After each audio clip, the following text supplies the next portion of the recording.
বিষয়টা এমন ছিল যে মাঝরাতে হঠাৎ বিদ্যুৎ চলে গেল।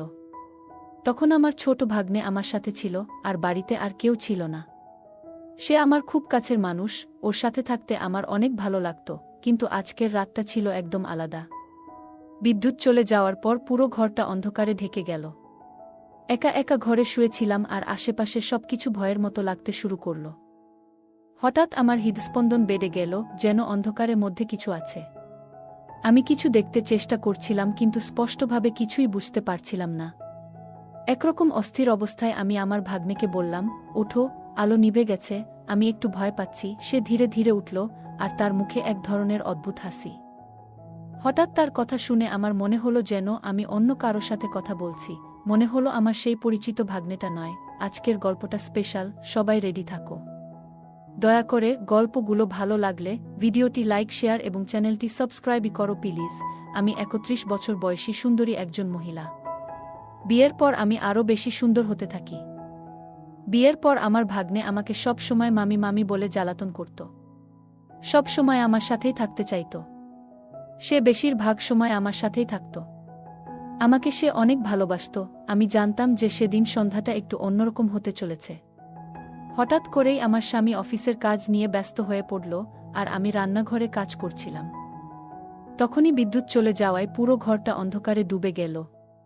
ঠিক তখনই আমার বোনের ফোন এলো। আমি তাকে বললাম, এখানে আলো নেই, কাজগুলোও থেমে গেছে। আমার বোন বলল, চিন্তা করিস না, আমি কুণালকে পাঠিয়ে দিচ্ছি। কুণালের নাম শুনে আমি বললাম, ওকেই পাঠাও, খুব দরকার। ফোনটা রেখে অপেক্ষা করতে লাগলাম। কুণাল আসার সময় আমার মনে পড়ছিল ছোটবেলার স্মৃতি। তখন সে ছিল একদম দুরন্ত, সব সময় আমাকে মজা করত। তবে এখন অনেক দিন পর সে শহরের বাইরে পড়াশোনা করছে, তাই আর দেখা হয় না। সেই পুরনো দুষ্টুমিগুলো যেন হারিয়ে গেছে। কিছুক্ষণ পর দরজার বেল বাজল। দরজা খুলতেই দেখি সামনে একজন লম্বা ও সুদর্শন যুবক দাঁড়িয়ে আছে। প্রথমে চিনতে সময় লাগলেও পরে বুঝলাম এ তো কুণাল। অবাক হয়ে বললাম, তুমি এত বড় হয়ে গেছ। কুণালকে আমার অনেক ভালো লাগত। কুণাল হাসি দিয়ে বলল, আপনি এখনও আগের মতোই সুন্দর আছেন। বরং এখন আরও বেশি সুন্দর হয়েছেন মামি। কথাটা শুনে মুচকি হেসে উঠলাম। তারপর কুণাল হঠাৎ আমাকে জড়িয়ে ধরল। অদ্ভুতভাবে কিছুক্ষণ তার আলিঙ্গনে থেকে আমি নিজেকে আলাদা করলাম। হালকা হেসে বললাম, আচ্ছা, এবার কাজে লাগো। কুণাল মুচকি হেসে বলল, তোমার এই প্রশংসা সত্যিই আমাকে অবাক করে দিল। আমি হেসে বললাম, আমার মা এভাবে সবসময় মজা করতেন, কান ধরে হেসে বলতেন, এবার দেখি কি হয়। কুণাল হেসে তার কান চেপে ধরল, বলল, ঠিক আছে, আজ আর অজুহাত নয়, কাজ করতে আসলাম।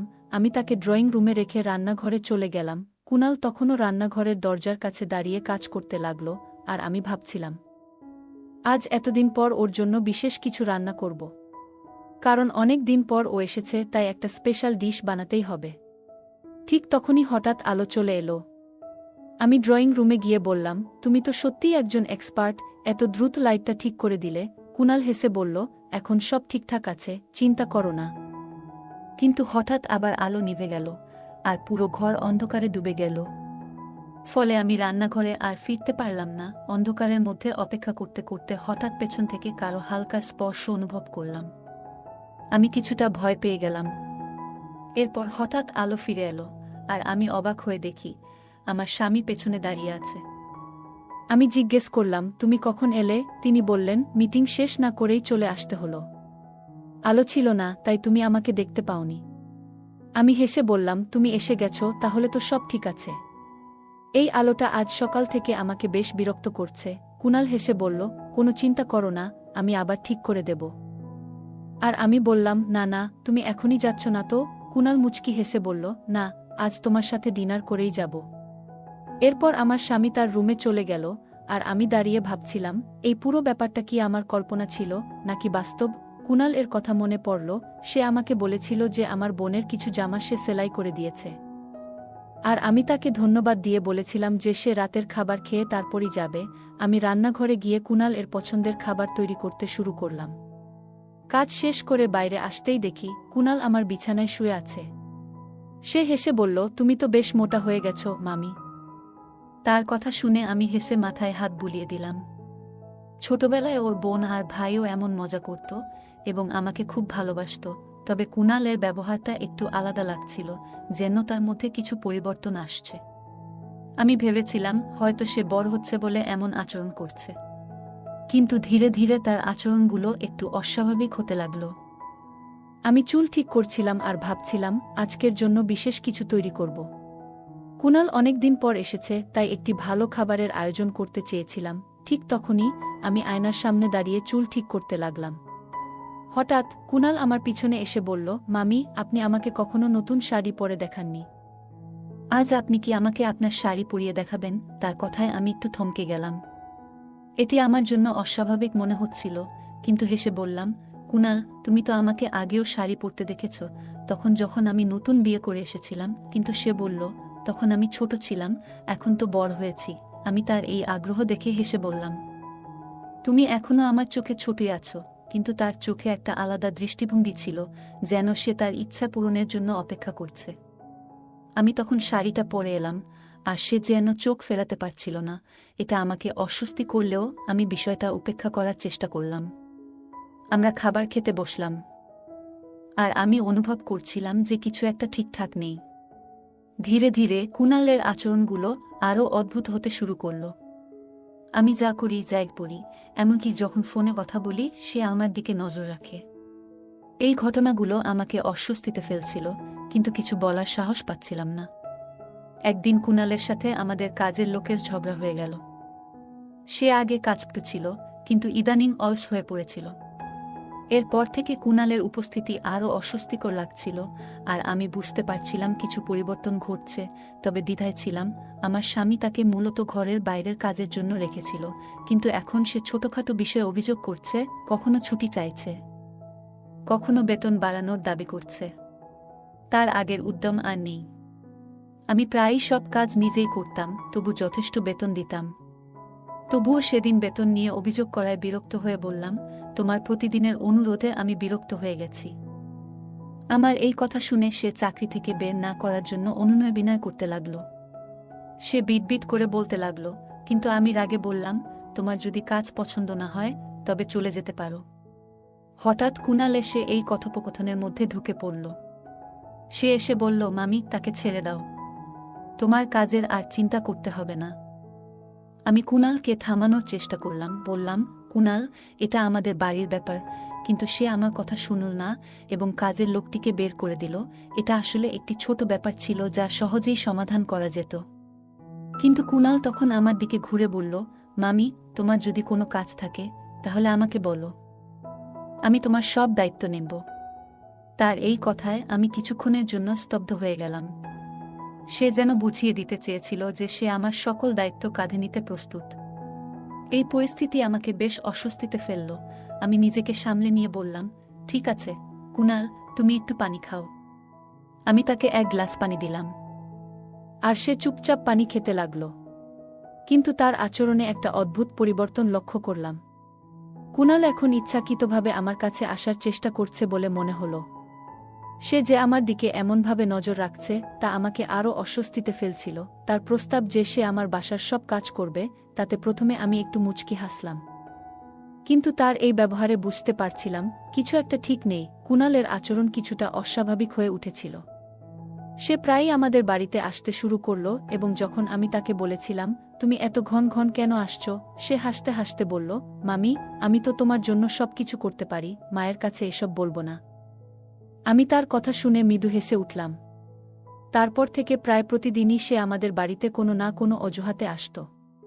কখনো বাজার থেকে শাকসবজি আনা, কখনো ঘর পরিষ্কার করা, যে কোনো কাজই হোক সে হাসি মুখে করত। আমি স্বামীকে বলেছিলাম, কুণালের পরিবর্তে নতুন কাজের লোক খুঁজে নেওয়া উচিত। কিন্তু তিনি গুরুত্ব দিলেন না এবং কাউকে আনতেও পারলেন না। ফলে কুণাল নিয়মিত বাড়ির কাজ করতে থাকল, আর তার ঘন ঘন আসা যাওয়া আমাকে অস্বস্তিতে ফেলছিল। যদিও সে কখনোই অনুচিত কিছু করেনি, তবুও তার উপস্থিতি বিব্রতকর লাগছিল। আমি চাইনি যে আমার স্বামী বা তার মা এই পরিস্থিতি নিয়ে কোনো ভুল ধারণা তৈরি করুক। তাই আমি কুণালকে পরিষ্কারভাবে বললাম, নতুন কাজের লোক পাওয়া মাত্রই তুমি আর আসতে হবে না। সে দিনের পর দিন কাজ করতে লাগল, আর আমি ভাবলাম কিছুদিনের জন্য বোনের বাড়িতে গেলে মন্দ হয় না। বোনের বাড়িতে পৌঁছানোর পর তার 2 সন্তান আমাকে দেখে খুব খুশি হয়ে গেল। তখন আমি বোনকে জিজ্ঞেস করলাম, কুনাল কোথায়? ওকে এখন আর তেমন দেখা যায় না। আমার বোন হাসতে হাসতে বলল, কুনাল এখন সারাদিন বাইরে ঘোরাঘুরি করে। পড়াশোনা ছেড়ে ভবঘুরে হয়ে গেছে, কোথায় কি করছে কে জানে। এই কথা শুনে আমি একটু চিন্তায় পড়ে গেলাম। মনে হলো তার পড়াশোনার প্রতি আগ্রহ কমে গেছে এবং সে এভাবেই আমাদের বাড়িতে ঘন ঘন আসতে শুরু করেছে। আমি আমার বোনকে বললাম, কুনাল প্রায়ই আমার বাড়িতে আসে। বোন এ কথা শুনে বেশ অবাক হল, যেন কিছুটা অবিশ্বাসের ছাপ ছিল তার চোখে, তার কণ্ঠে কিছুটা বিস্ময় আর উদ্বেগ একসাথে ফুটে উঠল। সে বলল, আচ্ছা, কুনাল আমাকে কিছু বলেনি, আর তুমিও আমাকে ফোন করে জানাওনি কেন? আমি তাকে আশ্বস্ত করার চেষ্টা করলাম, আমিও ভেবেছিলাম কুনাল তোমাকে জানিয়েছে। আমি তো আজকেই তোমার বাড়িতে এলাম। আমার কথা শুনে বোন একটু স্বস্তির নিঃশ্বাস ফেল। ঠিক আছে। আসলে আমি ওর জন্য বেশ চিন্তিত ছিলাম। মাঝে মাঝে ও কোথায় যেন উধাও হয়ে যায়, আর আমি জানতেও পারি না। আমার স্বামী আর আমি দুজনেই এত ব্যস্ত যে সেভাবে খেয়াল রাখা হয় না। বোনের কথায় কুনালের জন্য এক ধরনের উদ্বেগের ছাপ স্পষ্ট ছিল। আমি বললাম, ও আসলে আমাদের বাড়িতেই থাকে বেশিরভাগ সময়, তোমার ভাবনার কিছু নেই। এটা শুনে বোনের দুশ্চিন্তা কিছুটা কমল। সে বলল, ভালোই হয়েছে যে ও তোমার বাড়িতে যায়, অন্তত একটা নিরাপদ জায়গায় থাকে। তার খাওয়া দাওয়ার বিষয়টাও একটু খেয়াল রেখো। আমি বললাম, তুমি নিজেও একটু নিজের যত্ন নাও, ওজনটা যেন বেশি না বাড়ে। আমার কথা শুনে বোন হাসতে হাসতে বলল, হ্যাঁ, সত্যিই সময় এসেছে নিজের যত্ন নেবার। কিন্তু এটা জেনে ভালো লাগছে যে কুনাল তোমার কাছেই থাকে। তাতে আমি নিশ্চিন্ত থাকি। সেদিন বোনের বাসায় রাতের খাবার খেয়ে আমি ফিরে এলাম। কিন্তু যতক্ষণ আমি ওদের সাথে ছিলাম ততক্ষণ পর্যন্ত কুনাল বাসায় ফেরেনি। আমি ভাবলাম হয়তো সে বন্ধুদের সাথে কোথাও গেছে। যখন আমি নিজের বাড়ি ফিরে আমার ঘরে ঢুকলাম তখন দেখি কুনাল আমার বিছানায় ঘুমিয়ে আছে। আমি কিছুক্ষণ ওর দিকে তাকিয়ে রইলাম, বুঝতে পারলাম হয়তো ক্লান্ত হয়ে ঘুমিয়ে পড়েছে। তাই ওকে আর জাগালাম না, বরং বিশ্রাম করতে দিলাম। মনে হলো হয়তো এভাবেই সে কিছুটা নিজের শান্তি খুঁজে পায়। রাতে বোন ফোন করে কুনালের কথা জানতে চাইল। সে জিজ্ঞেস করল, কুনাল কি ঠিক আছে? এই কয়দিন তো বেশিরভাগ সময় তোর বাড়িতেই থাকছে। আমি শান্তভাবে বোঝানোর চেষ্টা করলাম, কুনাল এখন বড় হচ্ছে, এ বয়সে অনেকেই নতুন জায়গায় মানিয়ে নিতে চায়, তাই হয়তো এখানে বেশি সময় কাটাচ্ছে। চিন্তা করো না, সব ঠিক আছে। আমার কথা শুনে আপু কিছুটা স্বস্তি পেলেও আমার মন জুড়ে একটা প্রশ্ন ছিল, আমার স্বামী যদি কুনালকে এভাবে দেখতে পায় তবে কি বলবে? তখনই স্বামীর ফোন এলো। তিনি জানালেন যে জরুরি কাজে শহরের বাইরে যেতে হবে, তাই আজ রাতে ফিরতে পারবেন না। সেই রাতে আমি দরজা বন্ধ করে ঘুমাতে গেলাম। তবে অন্য ঘরে গেলাম শুতে, কারণ কুনালের সাথে একই ঘরে থাকতে আমার স্বাচ্ছন্দ্য লাগছিল না। আমার স্বামী এর আগে বহুবার বাইরে গিয়েছেন, আর আমি একাই ছিলাম বাড়িতে। কিন্তু এবার পরিস্থিতি অন্যরকম মনে হচ্ছিল। পরের দিন সকালে কুনালের ঘরে গিয়ে দেখি সে তখনও ঘুমাচ্ছে। কপালে হাত দিয়ে বুঝলাম তার জ্বর। জিজ্ঞেস করতেই বলল, মাথা ব্যথা আর খুব দুর্বল লাগছে। আমি সঙ্গে সঙ্গে ডাক্তার ডাকলাম এবং তার জন্য চা বানিয়ে আনলাম। ডাক্তার না আসা পর্যন্ত আমি তার পাশে বসে থাকলাম, তার সেবা করছিলাম। হঠাৎ কুনাল মৃদুস্বরে বলল, তুমি খুব ভালো, সবসময় তোমার সান্নিধ্যে থাকতে ইচ্ছে করে। তার এই কথায় আমি কিছুটা অস্বস্তি বোধ করলাম, তাই বললাম, কুনাল, তুমি এখন বিশ্রাম নাও। কিছুক্ষণ পর ডাক্তার এসে বললেন, এটা শুধু জ্বর, চিন্তার কিছু নেই, কয়েকদিন বিশ্রাম নিলেই ঠিক হয়ে যাবে। কুনাল আবার ঘুমিয়ে পড়ল। কুনালকে এভাবে অসুস্থ দেখে আমার মন খারাপ হয়ে গেল, যেন আমি তাকে আমার নিজের সন্তানের মতোই ভালোবাসি। আমি তার কপালে একটা মমতামাখা চুমু দিয়ে বললাম, শীঘ্রই ভালো হয়ে উঠবে। সন্ধ্যা পর্যন্ত বিবেক ঘুমিয়েই ছিল।